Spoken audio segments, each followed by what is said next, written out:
Good afternoon, and welcome to the 10th Annual Sacred Trust Talks and Book Signing event presented by the Gettysburg Foundation and Gettysburg National Military Park. The Gettysburg Foundation is the nonprofit partner of the National Park Service at Gettysburg. Coming up next, Howard Coffin will talk on Gettysburg in Vermont, Civil War Discoveries in the Green Mountain State. In his newest book, Something Abides, Discovering the Civil War in Today's Vermont, he identifies more than 1,500 Civil War-related sites in his home state of Vermont. He will discuss many of the more interesting finds with an emphasis on Gettysburg-related sites.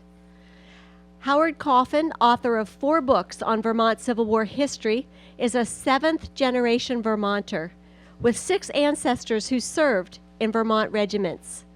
A former political reporter, a freelance writer, and frequent commentator on radio and TV, he is a member of the Vermont Civil War Sesquicentennial Commission and served on the state's Abraham Lincoln Bicentennial Commission. His personal Civil War collection is on display at the American Precision Museum in Windsor, Vermont through 2015. Please join me in extending a warm Sacred Trust welcome to Howard Coffin. Thank you.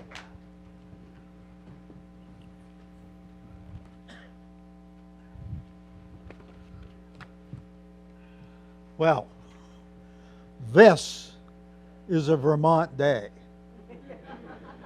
Yesterday I thought I was going to pass out, and then the day before that driving down here, the rain, I don't think I ever saw it rain so hard. And that reminded me of Vermont because, you know, in Vermont they say if you don't like the weather, wait a minute. And it's been the damnedest variety, but I'll tell you, this is a Vermont day, and it's wonderful. Nice to be here again. Gettysburg in Vermont.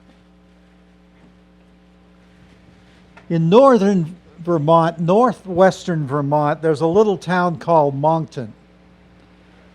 And there is a 40-acre field that was cleared in the 1790s by a Quaker minister named Joseph Hoag.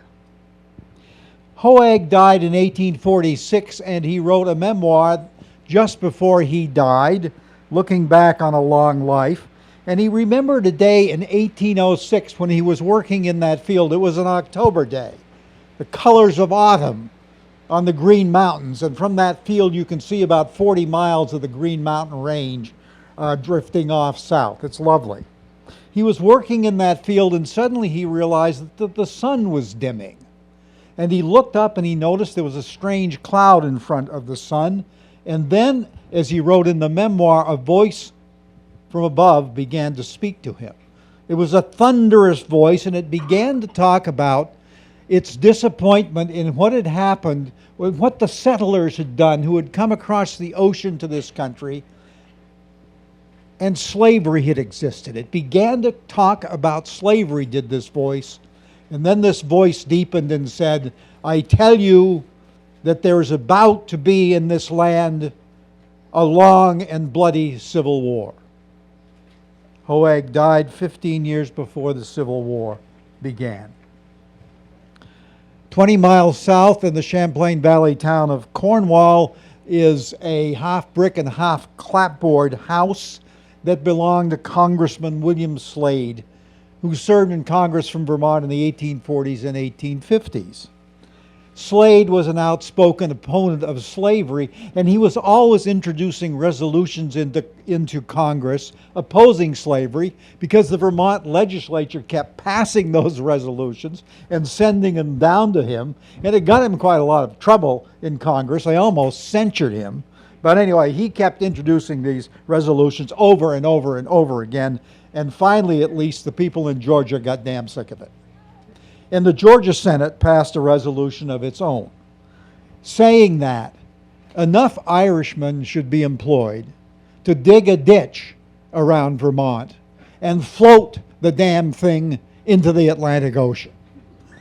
Well, anyway, we probably deserve that. In the Champlain Valley town of Ferrisburgh, near the lake, escaped slaves worked openly in the 1850s on a 1,000-acre sheep farm that was owned by a Quaker a Quaker named Roland Robinson. They worked for pay in those fields, and they did it openly, and nobody bothered them. Today, it is an Underground Railway museum, and one of the best ones. In 1859, a train in an early December day with some fresh snow down on the Champlain Valley, a train brought the body of John Brown to the little railroad station at Vergennes, which still stands. Brown, 3 days before, had been hanged at Charlestown, Virginia, after trying to start, as we know, a slave insurrection by capturing the federal arsenal at Harper's Ferry. Brown had lived for several years before that event in the Adirondacks across Lake Champlain, but there was no railroad line up the western side of Lake Champlain, so the train came to the closest place, Vergennes, Vermont. The casket was taken off the train at the Vergennes station, placed on a wagon, and driven 6 miles down to the Adams Ferry on Lake Champlain. A 14-year-old boy drove that wagon down to the lake. His name was Christopher Yataw, and the house he lived in for 89 years still stands on the main street in Vergennes. One of the things that's very interesting about Yataw is that 4 years after he drove the body to the lake, he was in uniform in the 2nd Vermont Brigade and fought at Gettysburg and was wounded, rather severely wounded. Hours after the ferry took John Brown's body across the lake, and then, of course, a procession of wagons headed up to North Elba, which is now Lake Placid, for the burial. A minister from Burlington, Vermont, named Joshua Young, came to Adams Ferry and asked to be taken across. He wanted to participate in John Brown's funeral, but a storm had come up and the lake was all whitecaps, and the ferryman said no. But he let Young go into his house, where Young fell asleep, and sometime in the middle of the night he looked out the window and the moon had come out. And Young said, "I saw a bridge of silver across the lake." And the ferryman then would take him across the lake, and Young got to North Elba in time to participate in the burial of John Brown's body. And then he went back to Burlington to resume his duties at the Unitarian Church, and he was fired. Not all Vermonters were anti-slavery. Before the Civil War, many Southerners came to several Vermont communities to get away from the southern heat in the summer and to take the waters of the mineral springs.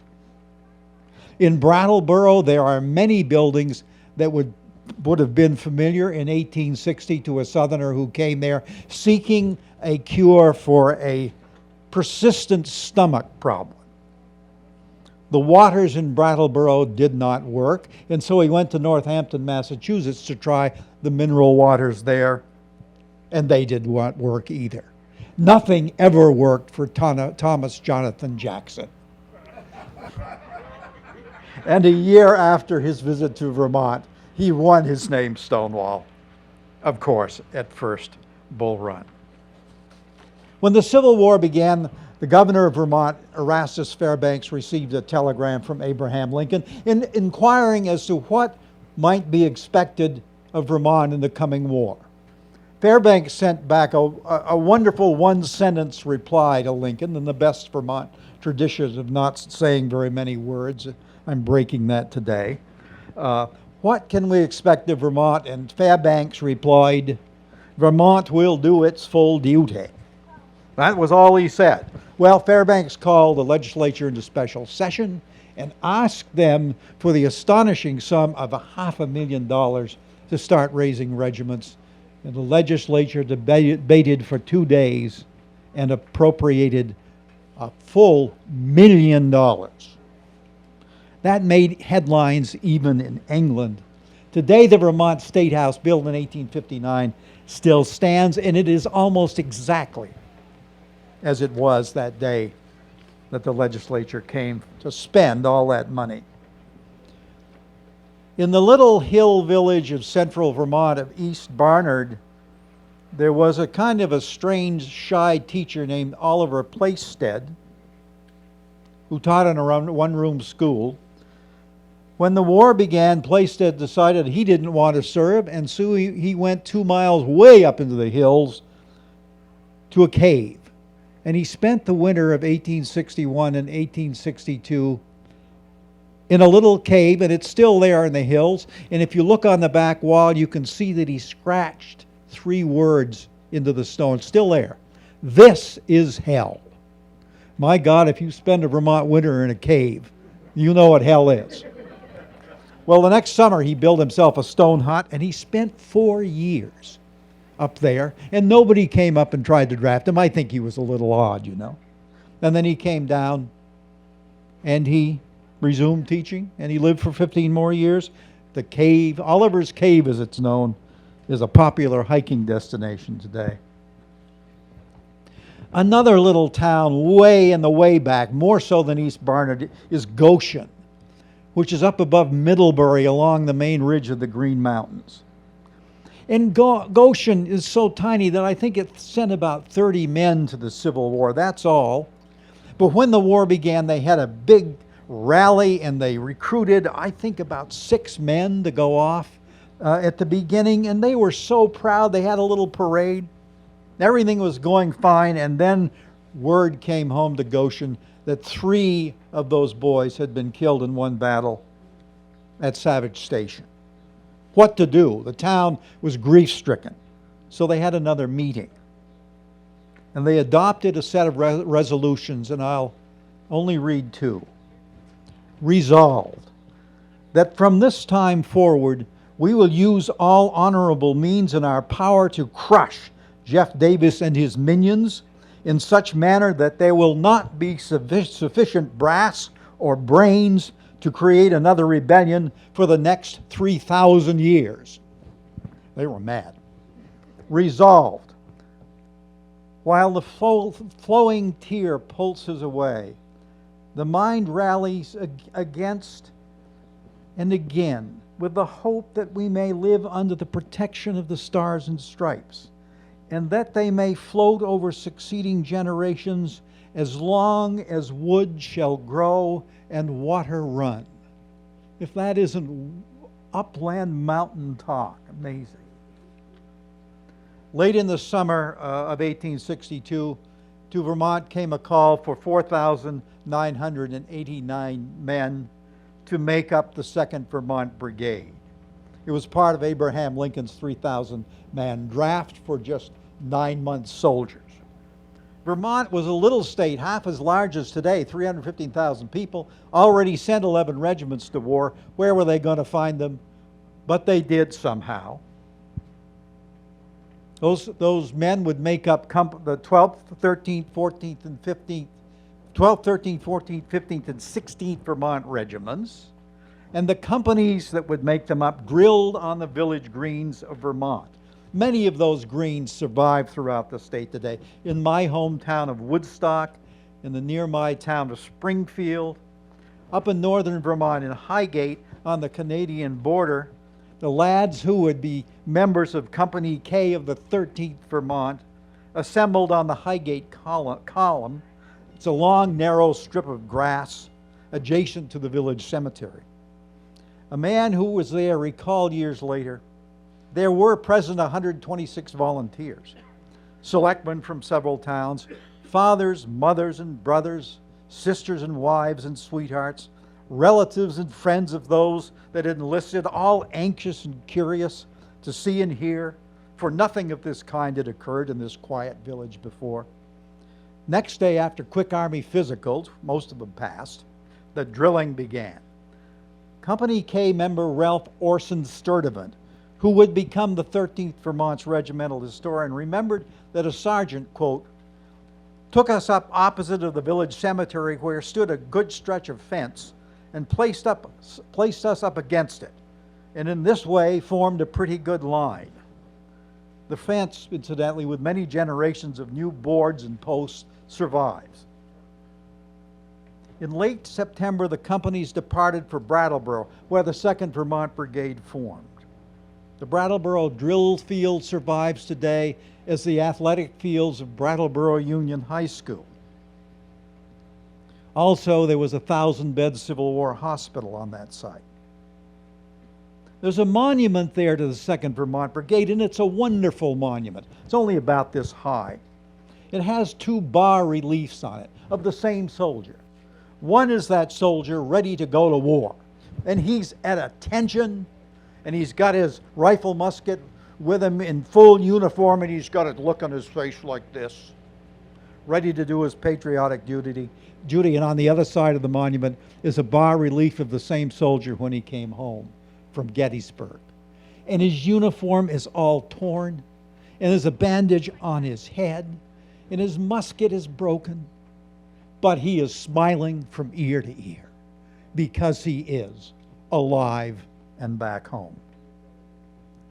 At Brattleboro, the 5 regiments of the 2nd Vermont Brigade met their commander, Edwin Stoughton, the youngest brigadier general in the Union armies, and they all, almost to a man, could not stand him. He was brash and cruel and pompous.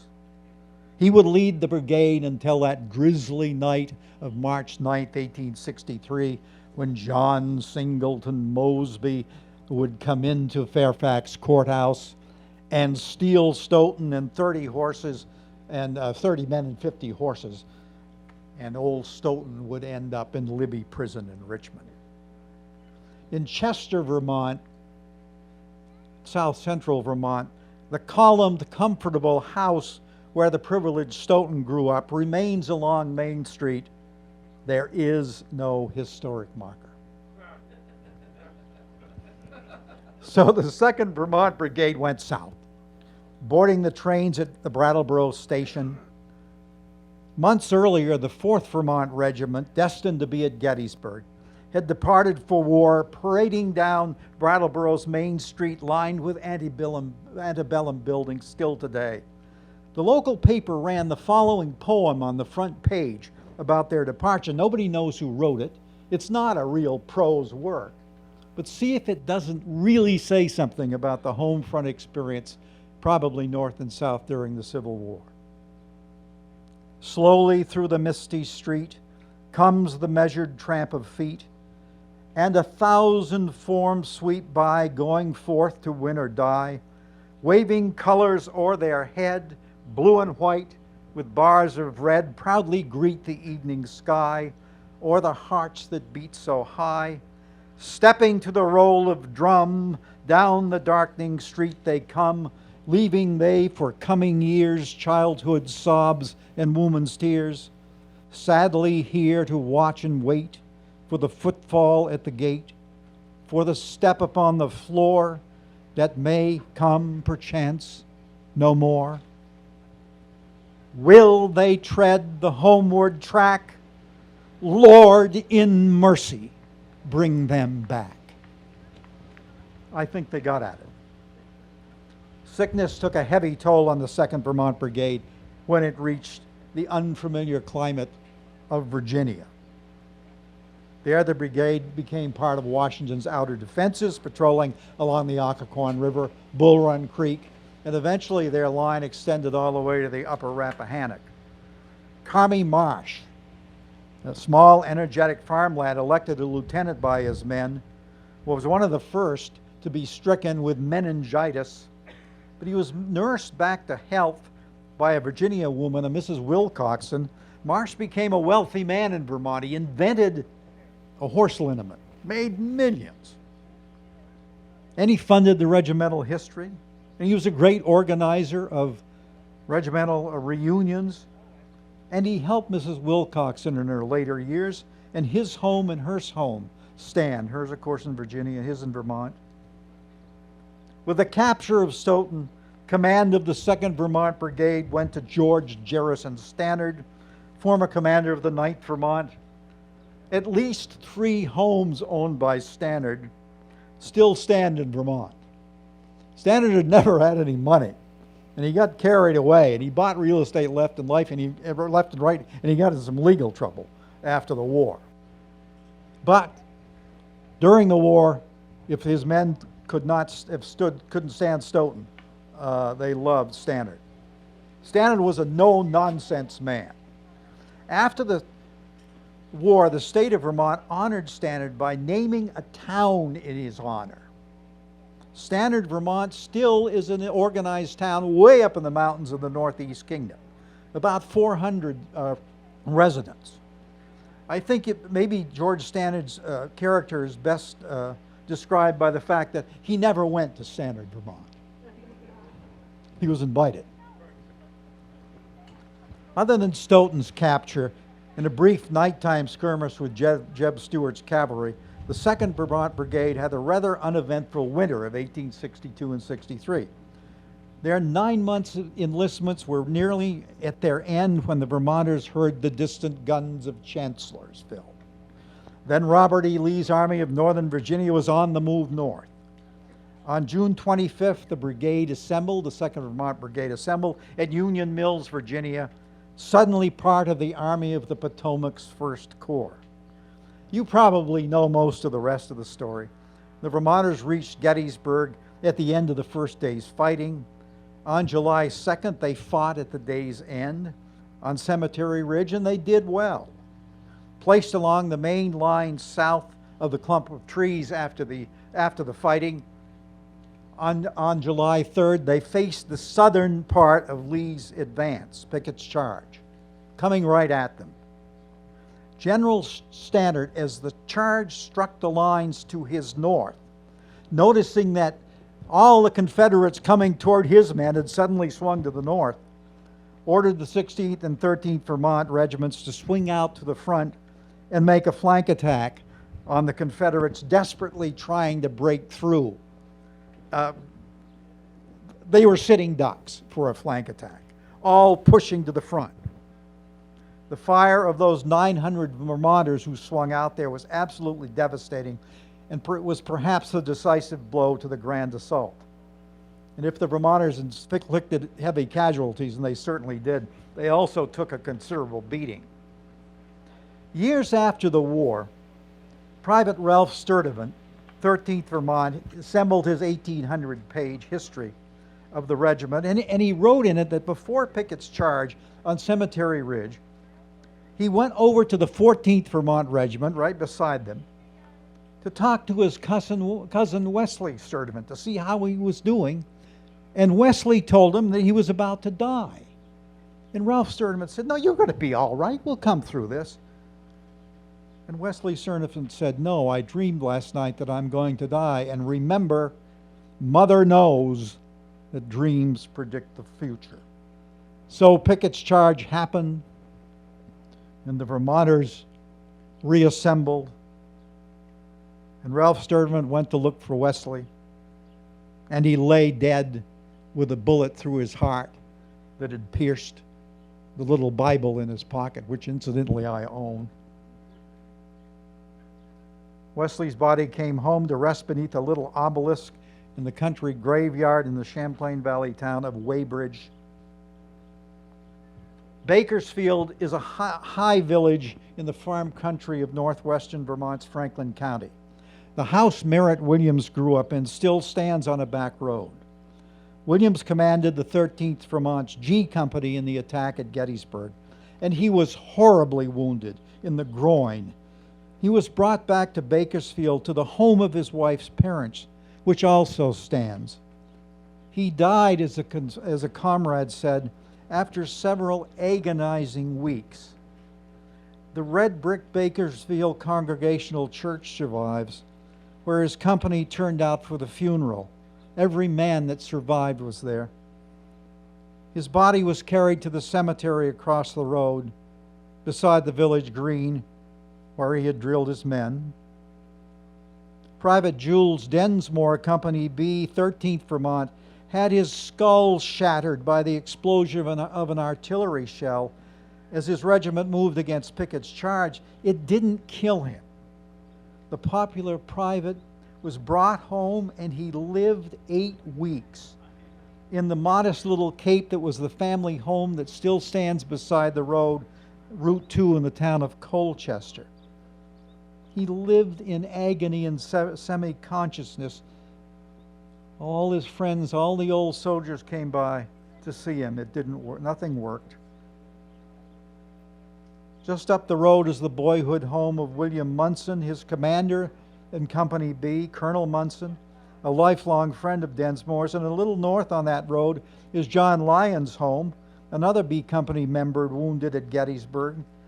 The three friends lie in the same little graveyard by a marker dedicated to Munson 49 years after Gettysburg by the surviving B Company members. James Wilson was a private in the 13th Vermont from the mountain village of East Warren. He left home just after becoming engaged to Delia Porter, who lived on a neighboring farm. Wilson was killed during Pickett's charge when a shell struck a stone pile and a fragment of stone pierced his heart. He was buried on the battlefield, but a few months later, an army buddy went to Gettysburg and disinterred the body and brought it home to East Warren. It lies in the East Warren Cemetery next to his fiancée, right near the farm Wilson grew up in. And if you know Vermont at all, it has a view of the Lincoln Massif, the highest continuous high mountains along all of Vermont's Green Mountains. If you ski, you know Sugar Bush and you know Mad River Glen. It's that tremendously steep rise of land. That's the view the cemetery has. That's the view that he would have seen the rest of his life. Many Vermonters after Gettysburg came home and went to bed and died.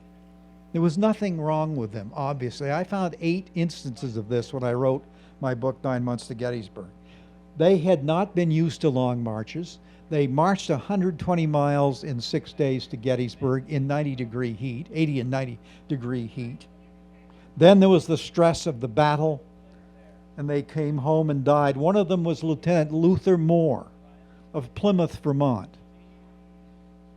All of his company members turned out in the little white church at Plymouth Notch for his funeral, the same church that the Coolidge family worshipped in.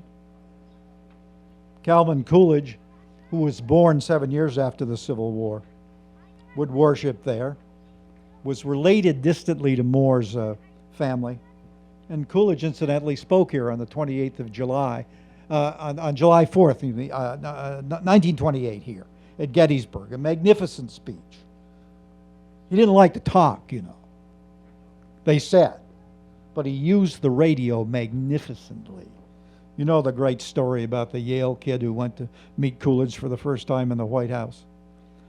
And the roommate made him a bet. You can't get Coolidge to say more than 2 words. And he got to the White House, and he was so nervous, he started by telling that story to Coolidge. Coolidge said to him, "You lose." Anyway, Burlington's John Lonergan, a boisterous Irishman, commanded Company A of the 13th Vermont, that led the attack on Pickett's charge. He won a Medal of Honor at Gettysburg on the second day by capturing Confederates from a house along the Emmitsburg Road. After the war, he was a leader of the failed Irish or Fenian invasion of Canada. You know who got sent to Vermont to try to stop all those wild Fenians from going to Canada? George Gordon Meade did. He got sent up there. Lonergan died after a long life and is buried in the Catholic cemetery in Burlington. His epitaph states that he was a native of Ireland and that he fought at Gettysburg and that he died, quote, believing in future life and in the destiny of this dear land. Burlington's Lakeview Cemetery overlooks Lake Champlain on the north side of Burlington. There, close by, in accidental proximity, are buried 3 important figures in the Battle of Gettysburg. William Wells was a leader of the feudal cavalry charge after Pickett's charge, ordered by Judson Kilpatrick. Wells's grave faces the statue of George Stannard that marks his final resting place. Stannard's statue is one-armed, for he lost an arm at Fort Harrison in 1864. Also, his statue here is one-armed, although he had two arms at Gettysburg. In Lakeview Cemetery near Stannard's lies Major General Oliver Otis Howard, of course you know, commander of the 11th Corps, briefly in command here at Gettysburg on the second day. He selected Cemetery Hill as a defensive position for the Union Army to fall back on, and it's a good thing he did. He served under Sherman in the March to the Sea. After the war, he founded two colleges for blacks, including Howard University, and he led the Freedmen's Bureau. He spent the last 15 years of his life in Vermont, in Burlington. One autumn day, in his 80th year, he was at work in his downtown office in Burlington when he suddenly felt unwell. He arranged things on his desk and walked a mile uphill. It's a steep climb to his home, still adjacent to the University of Vermont campus. He went up to his room on the second floor, lay down, and died in a half an hour. As with Stannard and Wells, thousands lined the Burlington streets when Howard's casket passed through a gentle snow on its way to Lakeview. Reverend Jonathan Woodward, at 50, enlisted as a chaplain of the Vermont Cavalry. He was known as the fighting chaplain, and he captured some Confederates in the Shenandoah Valley. His son, John Woodward, joined the regiment soon after his graduation from the University of Vermont in 1862. Young Woodward was in the Gettysburg Cavalry Charge, survived, but then received word of his fiancee's death back in Vermont of typhus fever. Then he became reckless, and he was shot dead in a cavalry skirmish at Hagerstown soon after Gettysburg. Reverend Woodward brought his son's body home for a funeral in the church where he had been pastor in the little village of Westford in Chittenden County. The church still overlooks the Westford Green and the statue of Reverend Woodward. His son, the captain, was laid to rest in a little cemetery above a bend where the Lamoille River cuts through the Green Mountains. He shares a headstone and grave with Hattie. Reverend Woodward by then had seen enough of war and did not return to the front. Ralph Sturtevant's house stands on a maple-shaded Swanton Street, close by the graveyard where he and a dozen other Civil War soldiers lie. Sturtevant completed his 800-page history of the 13th Vermont just before he died, but he never saw the finished product. Buried close by him is fellow 13th Vermont member Corporal William Church, and his stone says, "Rest, loved one, rest." Church was killed by an artillery shell on July 3rd here at Gettysburg, and Sturtevant said, "Among all the bodies that I had seen on the gory field, it was the most horribly mangled." Also buried in that cemetery is Stephen Brown, a lieutenant in the 13th Vermont. Brown was arrested and deprived of his weapons on the long march to Gettysburg by Stannard. He had disobeyed Stannard's order not to break ranks for water, and my God, it was 90 degrees. At Gettysburg, Brown was released from arrest but had no arms, no sidearms. Yet he found a hatchet on the ground, and he joined the attack on Pickett's charge, and he arrested a Confederate and took his sword, a colonel.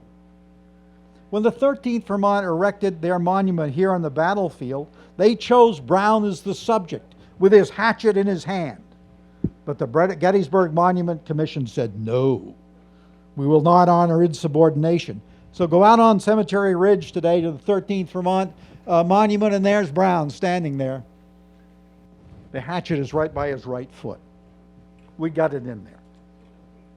Brown was a fighter, and after Gettysburg, he joined the 17th Vermont Regiment and had an arm shot away at Wilderness.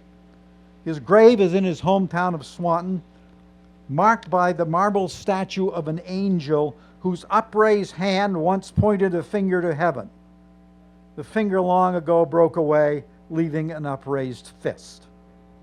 When the Vermont monuments were dedicated at Gettysburg in 1889, a poem written for the occasion by Julia Dorr, a well-known poet and sister to Edward Hastings Ripley, who led the Vermonters into Richmond.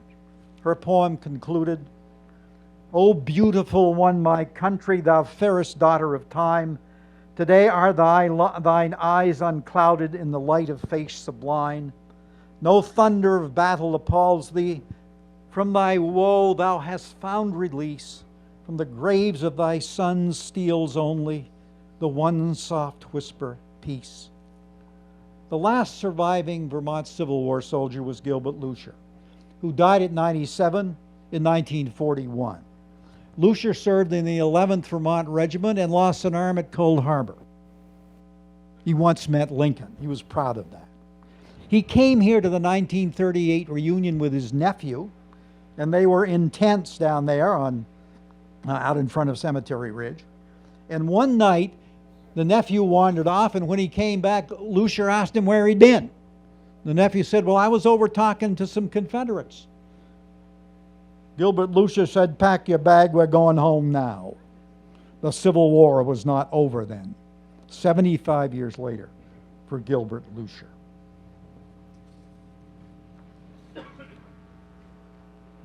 The Haskell family cellar hole is all that's left of a farmhouse where Franklin Aretas Haskell grew up, is way back in the hills of Tunbridge.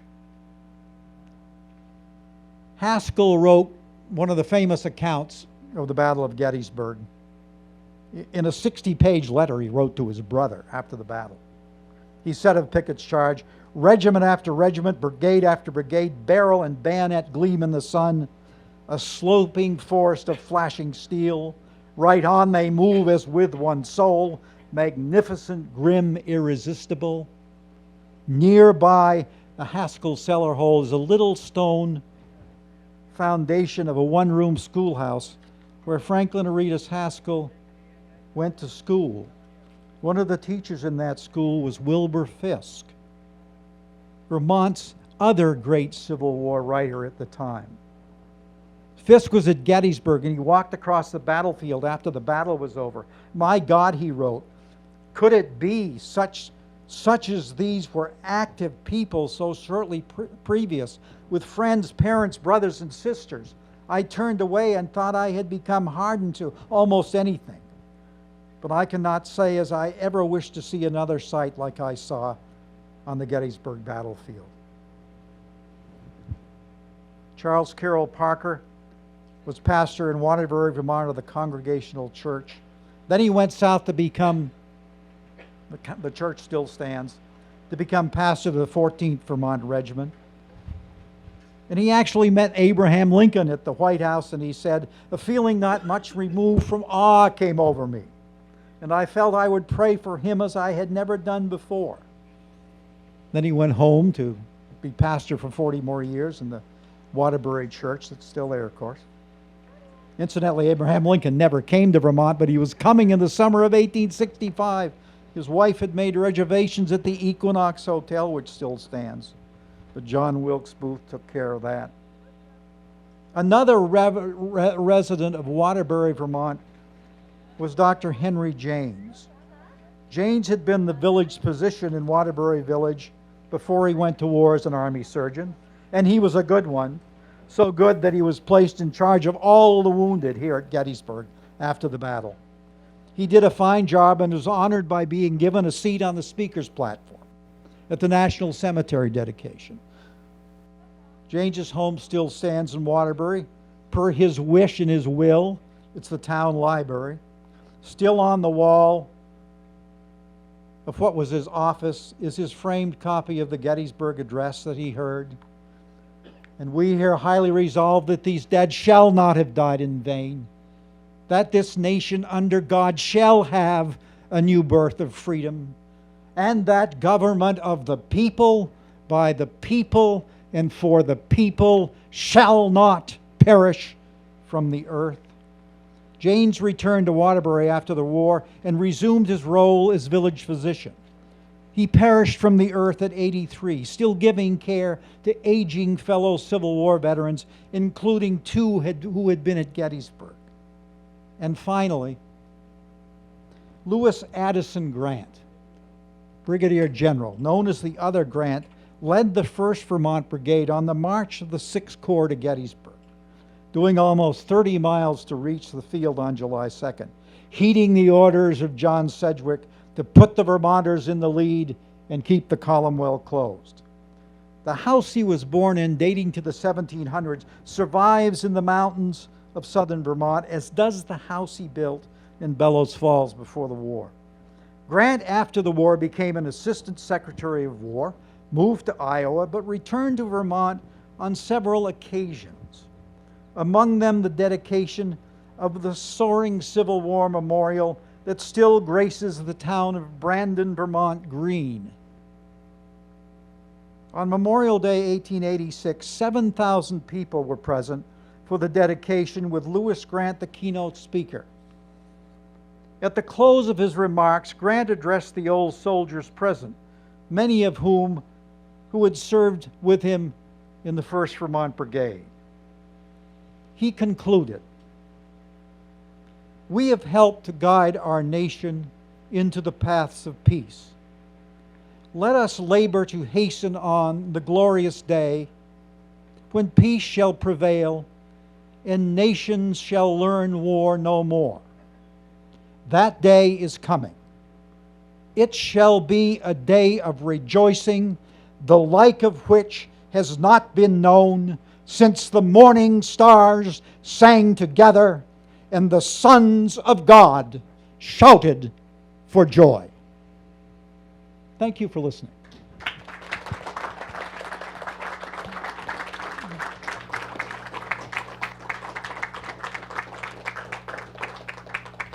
If you have any questions about me or my little state, I would be happy to answer them. Ma'am? Yes.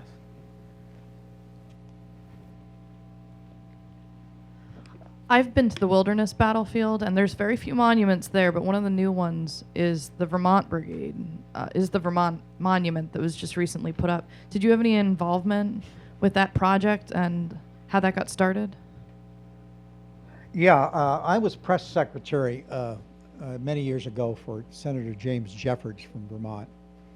And I got Jeffords involved in Civil War preservation, and he played a major role.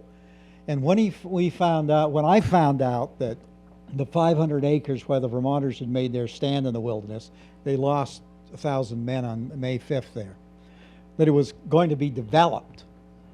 I got Jeffords involved, and he got $5 million from Congress, and we saved that battlefield. But somebody at a public hearing in Fredericksburg asked me, "What are you going to do with it if you get that land?" And I blurted out, "Put a monument on it. Put a monument on it." So I was stuck with a monument. I was going to do it. Well, I said, by God, if it's going to be a monument there to the Vermonters in wilderness, it's going to be a good one. So I got that done, and I got the money out of the Vermont legislature, and I designed it. It's a replica of Camel's Hump, which is our most famous mountain, and it's got a quote from Lewis Addison Grant on it. It's a big one. It's 9 feet high and 12 feet long, I think, and it kind of dominates that area where they fought. But it's quite nice. You walk into that woods, and it kind of gleams there, that Vermont buried granite. Yeah, I'll take credit for the monument, but Jeffords, I'll tell you, he was something. He helped save a lot of battlefields. And one thing quickly, Jeffords is still alive, but he has Alzheimer's, and he doesn't even recognize me anymore. It's a sad thing. The last public speech he gave was at the dedication of that monument at Wilderness, and he spoke, and then I gave the final speech. And it was a day like today. It was absolutely clear blue sky. There was no trace of clouds. And as he finished his speech and I began mine, it began to rain. Not a hard rain, but a sprinkle. And there was no place for that rain to be coming from. It was very much like tears. Yeah, it was wow. I was blown away. Like the night over it. Looking up a little round top down that slope, that Chamberlain's men came down, and I was all by myself. Can you imagine that? Here at Gettysburg, it was summer night, and it was dark, getting dark, and all of a sudden there were lights on top of that slope, and then they came down that slope, and all of a sudden they were all around me.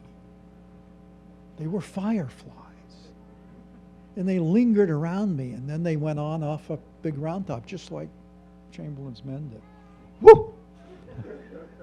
Sometimes some things happen on the battlefield. They're just wonderful like that. You know? Any more questions? Yes, sir. What's the role of Norwich University in terms of graduates training the Vermont troops? Yeah. I wrote a book called Full Duty, a better part of a quarter century ago, which is the first book written on Vermont and the Civil War in a century. And I was learning as I wrote it. And I listed the key reasons for Vermont's, for why Vermonters were good soldiers. Religion, good physical condition. They obeyed orders well because they came off farm environments and so forth. And they could shoot because they all hunted and things like that. I'm going to rewrite Full Duty, and I'm going to give credit to Norwich University, because Norwich existed in Vermont at the time of before the Civil War, and at the time, it wasn't in Northfield, it was in Norwich, Vermont at the time. And the availability of trained military officers and of cadets to go out into the countryside and help those local companies drill, I think had a tremendous amount to do with the caliber of Vermont soldiers. And the fact, of course, that the commanding generals kept putting the Vermonters in key positions proves how good they were. But Norwich didn't get its adequate due in my first book, but in volume 2, it shall be corrected. I shall not forget. Because people would comment the importance of VMI and the Citadel, and don't you too much about Norwich. Well, we won the war, didn't we? Sir. In these last few years, how much talk, TV shows, forums, that sort of thing, have there been in Vermont that's had to do with the Civil War? Those of us who live down here in the midst of all of it, there's been quite a bit. But what's it been like, say, in Vermont? The sesquicentennial has been very active, and it's reaching its climax on October 19th, which is the 150th anniversary of the St. Albans Raid, the northernmost land action of the Civil War, which of course was a Confederate victory. But of course that same day, Vermont played a key role in the victory at Cedar Creek, which I don't think anybody would argue wasn't a more important victory. Over the last 4 years, in Vermont alone, I've given 150 talks. I'm not the only one talking, but I'm giving them. But I mean, I think that's some indication of the interest. It's very, very high. I brought out a book that my talk was based on, Something Abides, which lists 1,500, as she said, 1,500 sites in Vermont. And so there was sort of a statewide treasure hunt to find places in every town. So interest is very, very high in the Civil War. I suspect it's like that everywhere, is it? But I'm not sure. I think people want to know new stuff. They're looking for new angles on the Civil War. But the books keep coming out. They keep coming out. But no, Vermont, the interest is high, and it's going to peak this fall when we are going to reenact the St. Albans Raid. And, I'll tell you something. We're allowing descendants of Bennett Young, who led the raid, to come to St. Albans to be recognized. But 50 years after the raid, the veterans wouldn't let Bennett Young come to St. Albans. And that was after the first reunion at Gettysburg, when, it was the big love fest, Why do you suppose the Vermonters were so upset about St. Albans? I'll tell you why. $208,000. Vermonters are tight. And that's what the Confederates got away with, and they robbed 3 banks and 2 never opened again. It was a severe blow to Northwest Vermont. Anyone else? Well, thank you for turning out on this day to listen. I love a good excuse to come to Gettysburg. Thank you.